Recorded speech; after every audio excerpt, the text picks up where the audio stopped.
The most important tablet Apple has ever made isn't a $1,200 iPad Pro with an OLED screen. It's not a mid-range iPad Air. It's the one that's currently sitting in the backpacks of millions of students across America. It's the one doctors use in clinics and pilots use in cockpits. I'm talking about the standard iPad. And for 2026, the 12th generation iPad isn't just a minor refresh.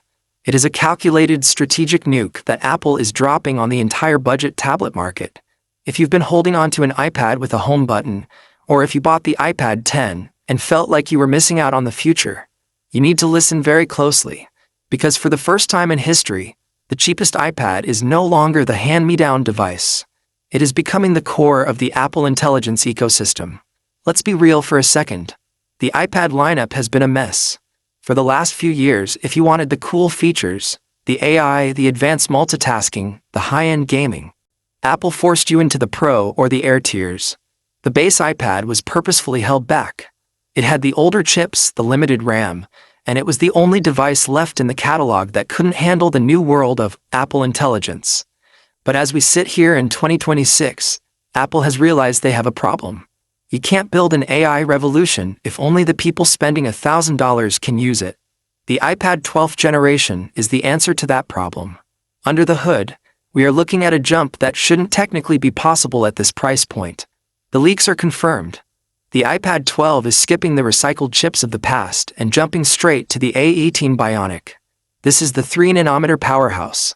This is the silicon that was designed to run complex, on-device large language models. By putting the A18 in the base iPad, Apple is effectively saying that the era of basic computing is dead. Every student, every casual user, and every budget-conscious buyer in the US is about to have more AI processing power in their hands than a top-of-the-line MacBook had just a few years ago. But a fast chip is only half the battle. The real secret, the thing that's going to make this iPad last you for the next 7 years, is the RAM. To run Apple Intelligence, you need a minimum of 8 gigabytes of memory. The current budget iPads have been starving for RAM for years. With the iPad 12, Apple is finally breaking that 8 gigabytes barrier. This is the single biggest future-proofing move they've ever made for a budget device. It means that when iPadOS 27, 28, and 29 roll around with even more insane AI features, this iPad won't just support them, it will fly through them. Now let's talk about the display. There's been a lot of talk about whether Apple would finally laminate the screen. For those who don't know, the current base iPad has a tiny air gap between the glass and the display panel. It makes it cheaper to repair, but it doesn't feel as premium as the Air or the Pro.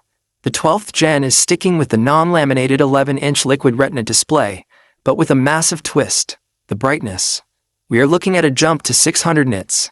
That doesn't sound like much on paper, but in the real world, when you're sitting in a bright classroom or working from a coffee shop in the middle of a sunny afternoon, that extra brightness is the difference between a usable device and a mirror. And for the artists and note-takers out there, the rumors are true. The iPad 12 is finally moving to support the Apple Pencil Pro. Think about the implications of that. Haptic feedback when you're drawing.